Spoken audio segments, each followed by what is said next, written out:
আলহামদুলিল্লাহ, সমস্ত প্রশংসা সে মহান আল্লাহ রাব্বুল আলামিনের জন্য, যিনি আমাদেরকে মাগরিবের ফরজ নামাজ পড়ার পরে এত সুন্দর একটা মজলিসে বসার তৌফিক দান করেছেন। এজন্য আল্লাহ রাব্বুল আলামিনের শাহী দরবারে আমরা তার শুকরিয়া আদায় করি। সকলে বলি আলহামদুলিল্লাহ। শত কোটি দরুদ ও সালাম বর্ষিত হোক আমার আপনার নবী, সারা বিশ্বের নবী, কুল কায়নাতের নবী, মা আমিনার লাল মরুর দুলাল জনাবে আহমদ মুহাম্মদ মুস্তাফা সাল্লাল্লাহু আলাইহি ওয়াসাল্লামের প্রতি। সকলে বলি আল্লাহুম্মা আমিন। উপস্থিত তুলাবায়ে আজিজ, উলামায়ে কেরাম, তুলাবায়ে আজিজ এবং মুসল্লিয়ানে কেরাম, সকলকে আমি আমার আন্তরিক ভালোবাসা ও শুভেচ্ছা জানাই। ভাই সকল, আমরা সকলেই জানি যে আমাদের কাছে বা আমাদেরকে বা আমাদের নবীকে যে কিতাব বা যে গাইড বুক দেওয়া হয়েছে, এই গাইড বুকটা বা আমাদের এই ইসলাম ধর্মের যে কিতাব আল কোরআনুল কারীম, এই কিতাব হযরত আদম আলাইহিস সালাম থেকে নিয়ে নবী ঈসা আলাইহিস সালাম পর্যন্ত কোনো নবীকে দেওয়া হয়নি।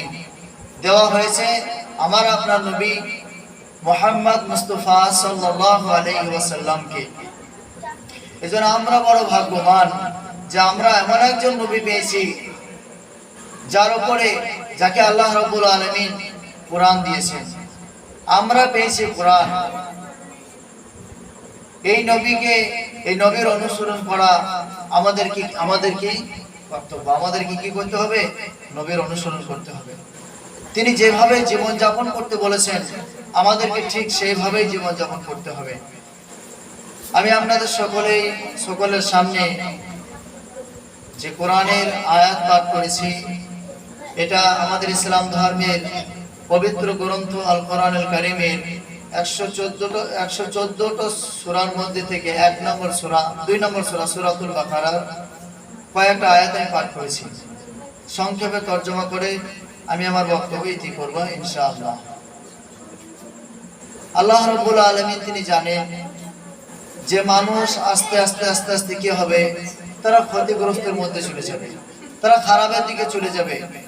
এই মানুষদেরকে সোজা করার জন্য আর সঠিক পথে ফিরিয়ে আনার জন্য তিনি যুগে যুগে নবী পাঠিয়েছিলেন। শেষে তিনি কি করলেন?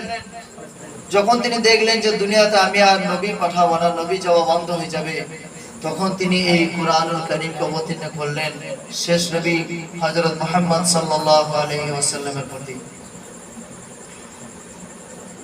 যে কিতাব মানুষকে কি করবে? পথ দেখাবে, আর মানুষ সেই পথ দেখে সোজা রাস্তায় চলবে। এই কোরআন এমন একটা কিতাব যে কিতাবের মধ্যে কোনো ভুল নাই। আছে কোনো ভুল নাই। কথা কার? এ কথা কে বলেছেন? আল্লাহ রাব্বুল আলামিন তিনি নিজে বলেছেন যে হে নবী, হে আমার হাবিব, আপনি তাদেরকে বলে দিন যে এটা এমন একটা কিতাব। একটু আগে থেকে বলি, কাফেররা বলতো যে এই কিতাবটা মুহাম্মাদের বানানো কিতাব, মুহাম্মদ হলো জাদুঘর। তারা বিভিন্ন রকমের কথা বলতো। তাদের এই কথার জবাবে আল্লাহ রাব্বুল আলামিন তিনি তার হাবিবকে বললেন যে হে মুহাম্মদ সাল্লাল্লাহু আলাইহি ওয়াসাল্লাম, আমার হাবিব, আপনি তাদেরকে বলুন আলিফ লাম মিম যালিকাল কিতাবু লা রাইবা ফীহি হুদাল লিল মুত্তাকিন। এটা এমন একটা কিতাব তোমাদেরকে দেওয়া হলো যে কিতাবের মধ্যে কোনো ভুল নেই। লা রাইবা ফীহি, এর মধ্যে কোনো ভুল নেই।